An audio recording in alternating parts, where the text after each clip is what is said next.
Radhe Radhe. Spiritual knowledge में आपका स्वागत है। आज मैं आपको बताने जा रही हूँ महाकालेश्वर मंदिर की स्थापना किसने की थी और महाकालेश्वर मंदिर का निर्माण कैसे हुआ।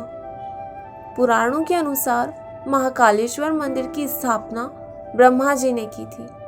प्राचीन काव्य ग्रंथों में भी महाकाल मंदिर का जिक्र किया गया है। ऐसा कहा जाता है कि इस भव्य मंदिर की नींव चबूतरा पत्थरों से बनाया गया था और मंदिर लकड़ी के खंभों पर टिका था।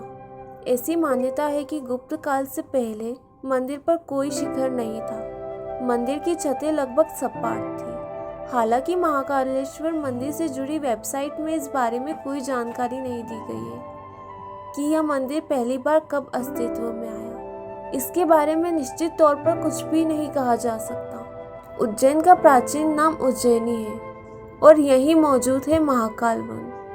कहा जाता है कि इस वन में स्थित होने के कारण ही यह ज्योतिर्लिंग महाकाल कहलाया और आगे जाकर मंदिर को महाकाल मंदिर कहा जाने लगा।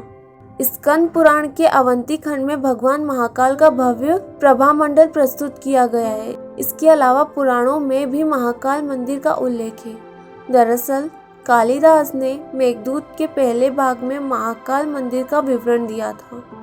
वही शिव पुराण के अनुसार नंद से 8 पीढ़ी पहले एक गोप बालक द्वारा महाकाल की प्राण प्रतिष्ठा हुई थी। महाकाल मंदिर जितना भव्य है उसका परिसर भी उतना ही भव्य है। यह मंदिर 3 मंजिला है, जिसमें सबसे नीचे महाकालेश्वर, बीच में ओमकारेश्वर और सबसे ऊपर हिस्से में नागचंद्रेश्वर लिंग स्थापित है। सबसे ऊपर वाले हिस्से का दर्शन तीर्थयात्री केवल नागपंचमी पर ही कर सकते हैं। इस मंदिर परिसर में कोटि तीर्थ नाम का एक बहुत बड़ा कुंड भी है, जिसकी शैली सर्वतोभद्र बताई जाती है। इस कुंड का हिंदू धर्म में बहुत ज्यादा महत्व माना जाता है। कुंड की सीढ़ियों से सटे होने के रास्ते पर परमार काल के दौरान बनाए गए मंदिर की मूर्तिकला की भव्यता को दर्शाने वाले कई तस्वीर हैं। इस कुंड के पूर्व में एक बहुत बड़ा आंगन है, जिसमें गर्भगृह की ओर जाने वाला रास्ता है। इस आंगन के उत्तर की तरफ एक कमरा है, जिसमें श्री राम और देवी अवंतिका की पूजा होती है। महाकाल मंदिर के ऐसे रहस्य जिन्हें जानकर आप हैरान हो जाएंगे। महाकालेश्वर मंदिर में भगवान शिव की भस्म से आरती होती है। पहला, महाकालेश्वर मंदिर में भगवान शिव की भस्म से आरती होती है। कहा जाता है कि पहले यहाँ जलती हुई चिता की राख लाकर पूजा की जाती थी।